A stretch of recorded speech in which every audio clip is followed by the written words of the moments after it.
Kuna miaka 17, kuna mtoto mmoja. Nimeingia shuleni nikiwa na miaka 5. Nisoma hadi darasa la 3. Nikosa mtu kunilipia fees, kununulia uniform na vitabu.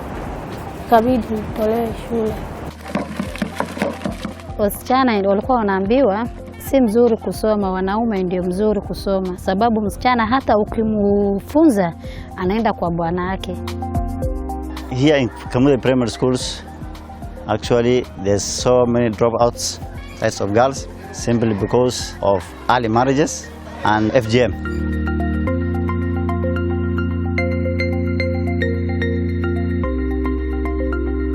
Shida kubwa yenye tumeona hapa Kisumu kwa wasichana ni umaskini.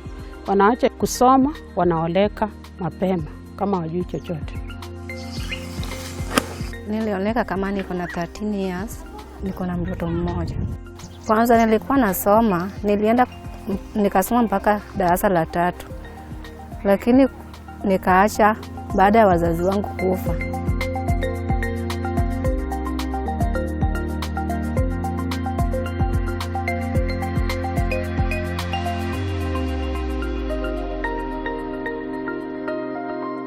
Tukikaa kama community hapa Kisumu, tukajiuliza, hao wasichana wa kukosa elimu tutawasaidia vipi? Sasa chief ndiye alitueleza huu mradi ni wasichana wenye waliacha shule mapema kadi ya umri wa miaka 10 na 19. Ndio tukarudi nyuma huku kwa community, tukaanza kutembea pa household, tukiwaeleza huu mradi umekuja kwa wasichana wenye hawakupata elimu.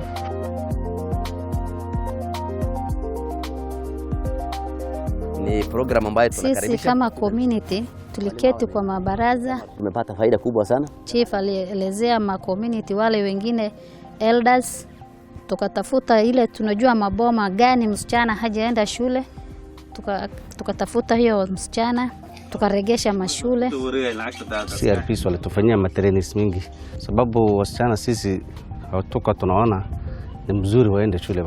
Wakati ile tulirudi kutoka hiyo trainings, tulikuja kwa community wetu, tukaambiwa mambo ya wasichana na vijana lazima wakue equal.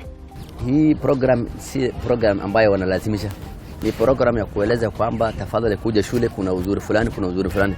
Na kuna CRB's community resource person anaendea kwao bila kuwavuta kuleta kwa nguvu. Ni kupeana habari tu, hii ni kupeana habari. Mimi nimekuwa nakaa nyumbani namsaidia mama, naosha vyombo, nachota maji.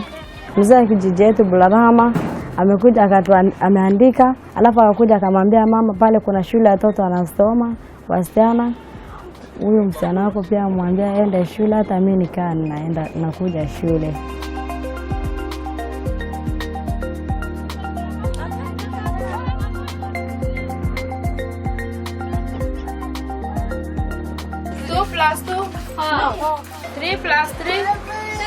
Hasa hapa tunasomesha literacy and numeracy. Kuna wenye at least unaweza muandikia kitu asome, kuna mwenye hata ajui, hata kuna wenye hakuwa anajua kushika hata kalamu. We designed EFL working with the government officials at the Ministry of Education and also working with the girls themselves. And so we were able to pull through as 3 organizations that had strengths in these areas and designed a program that also brought in the catch-up centers. And so it has contributed in reaching the marginalized and excluded women and girls. It's also contributing to our fight against violence.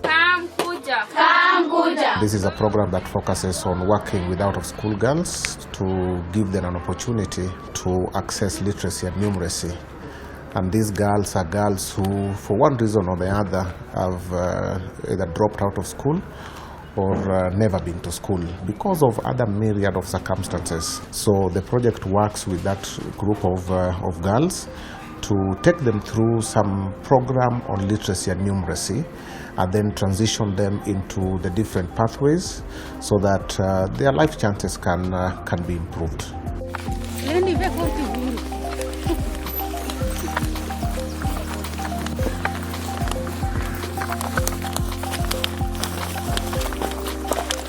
This catch-up center, it contains 29 girls All of them have children. When they come in with the babies, they take their children to childminders. Childminders assist them that the children cannot interfere with them in class. Brenda bought a cup of beans for... Now we are doing with them the multigrade teaching. This multigrade teaching is about their levels.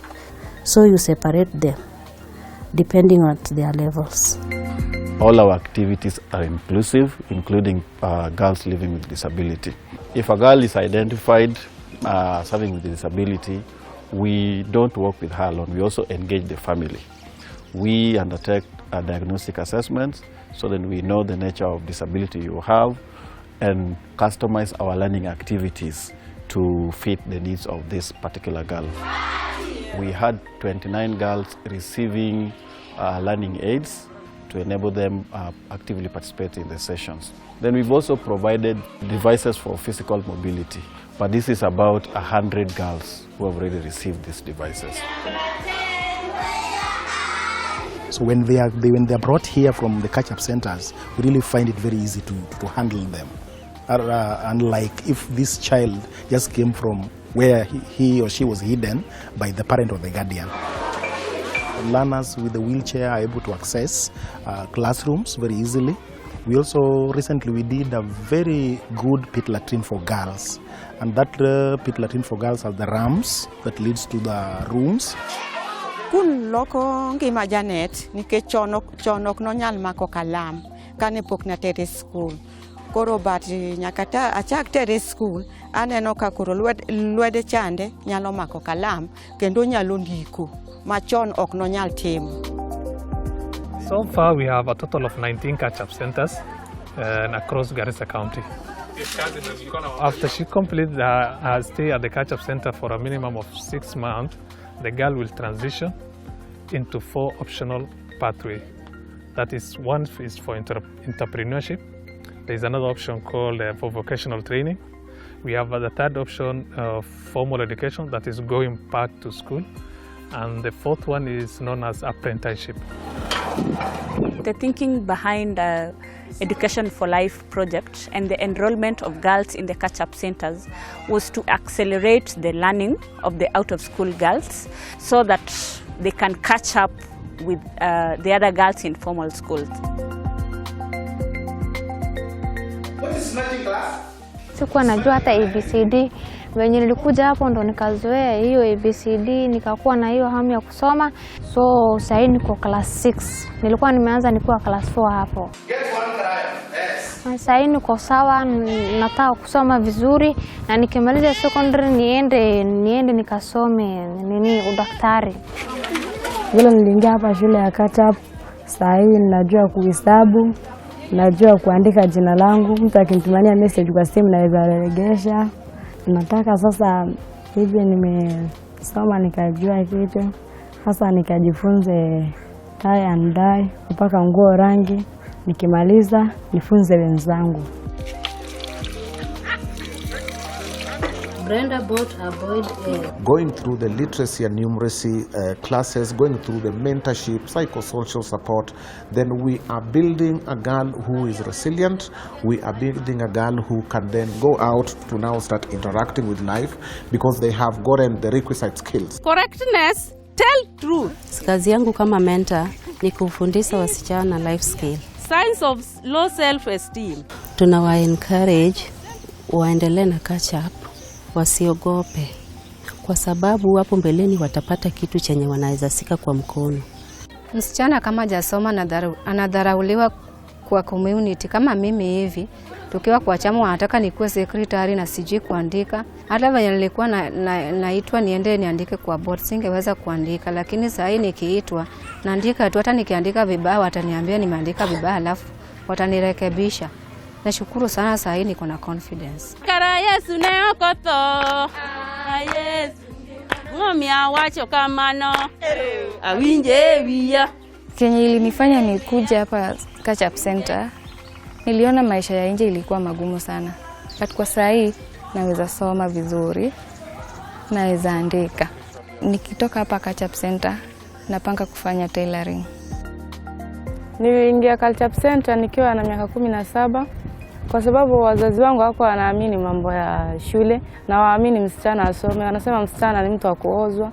Sasa nimesoma hapo ndo nikakuja hapa kushona. Sasa nimemaliza miezi 2 na naona ninashona dera, nashona rinda, nashona suruali, shati. Sasa nikimaliza miezi 3 itakuwa ninaweza kushona kila kitu. Wasichana kikuja kwangu yenye kinahitajika ni wajue kusoma na kuandika. Saa hii msichana amekuja ambaye hakuwa anajua nini mambo hata kukanyaga tarani, saa hii anakanyaga, anashona nguo, itamsaidia juu baadaye hata hii mradi ikiisha si atajifungulia mahali akae na biashara yake, awe anauza nguo zingine anashona kiuza. Sasa ndio vile wasichana atasaidika.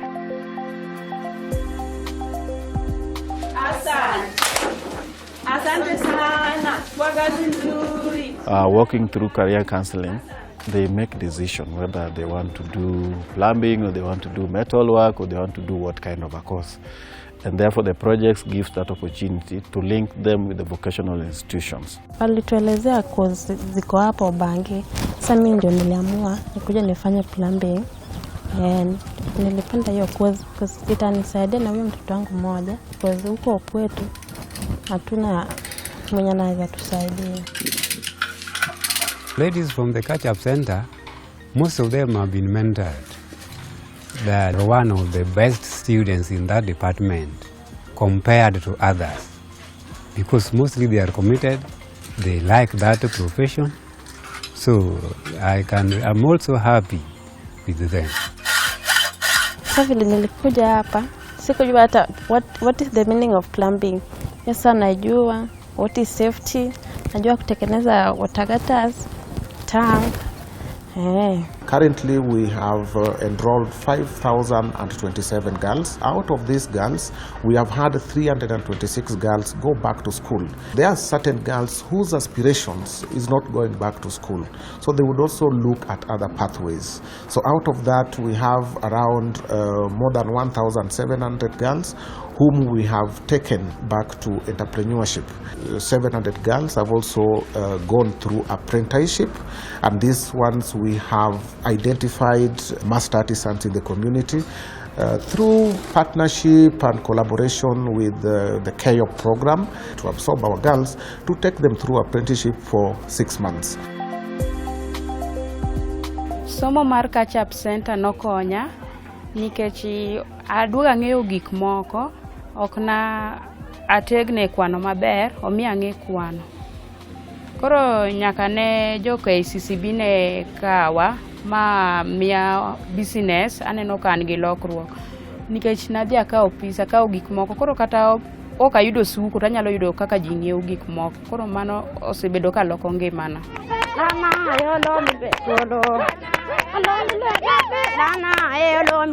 We never had a customized or gender policy at the county.